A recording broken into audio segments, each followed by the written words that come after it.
எல்லாருக்கும் வணக்கம். நான் Hema Subramanian. Welcome to home cooking Tamil. கத்திரிக்காய் வச்சு நம்ம நிறைய டிஷ்ஷஸ் பண்ணியிருக்கோம். காரக்குழம்பு, எண்ணெய் கத்திரிக்காய், கத்திரிக்காய் ஃப்ரைன்னு நிறைய பண்ணியிருக்கோம்.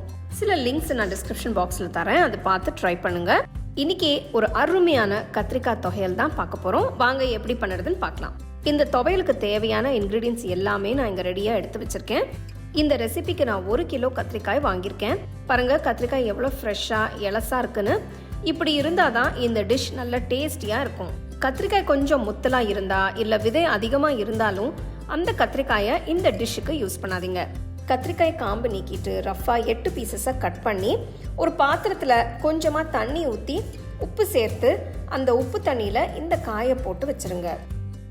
ஒரு பேனில் 2 டீஸ்பூன் எண்ணெயை ஊற்றி 1 டேபிள் ஸ்பூன் தனியா, 1 டேபிள் ஸ்பூன் சீரகம் இதை சேர்த்து நல்லா வறுத்துக்கோங்க. இது கூட 12 சிவப்பு மிளகாய் சேர்த்து அதையும் வறுத்துக்கலாம்.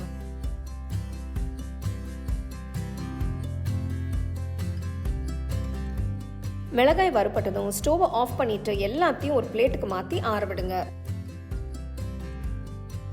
இதே பேன்ல இன்னொரு டேபிள் ஸ்பூன் எண்ணெயை ஊற்றி நறுக்கி வச்ச கத்திரிக்காயை தண்ணி இல்லாம சேருங்க. கத்திரிக்காய் நல்லா வதங்கட்டும்.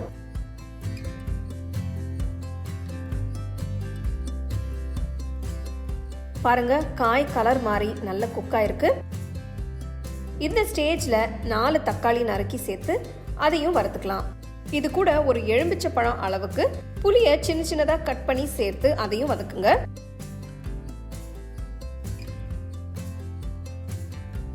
கால் டீஸ்பூன் மஞ்சள் தூள், 1 டீஸ்பூன் கல்லுப்பு சேர்த்து கலந்து ஒரு 10 நிமிஷம் மீடியம் ஃப்ளேம்லயே வேக விடலாம். 10 நிமிஷம் ஆயிடுச்சு. நல்ல சாஃப்டா மஷியா வெந்திருக்கு பாருங்க. ஸ்டோவை ஆஃப் பண்ணிட்டு எல்லாத்தையும் ஒரு பிளேட்டுக்கு மாத்தி ஆற விடுங்க. ஒரு மிக்சர் ஜார்ல முதல்ல வறுத்த இன்கிரீடியன்ஸ் சேர்த்து அரைச்சிட்டு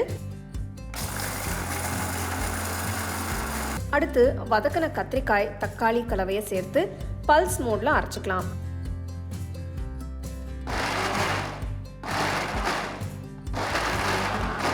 ரெண்டு 3 தடவை பல்ஸ் மோட்ல போட்டு ஜாரை ஓபன் பண்ணி பாருங்க, நல்லா அரைப்பட்டிருக்கும்.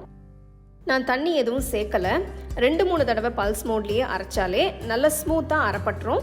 இப்போ அரைச்ச துவையலை ஒரு போலுக்கு மாத்தி வச்சுக்கலாம்.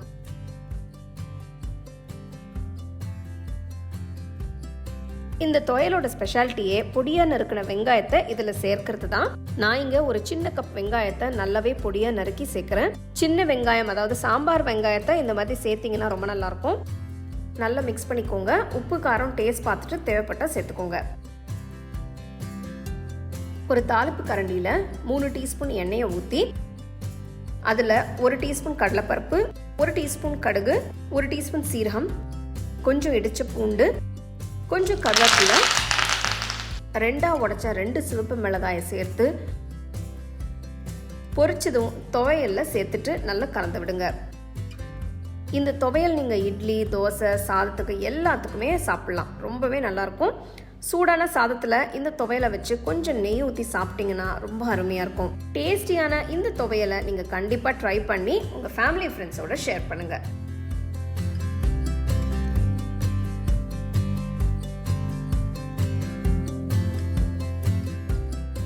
உங்களுக்கு இந்த ரெசிபி பிடிச்சிருந்தா லைக் பண்ணி ஷேர் பண்ணி ஹோம் குக்கிங் தமிழ் சேனலுக்கு சப்ஸ்கிரைப் பண்ணுங்க.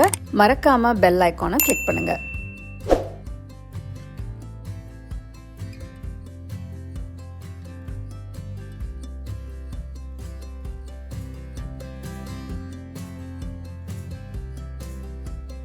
You can now buy the second edition of our home cooking book at shop.homecookingshow.in.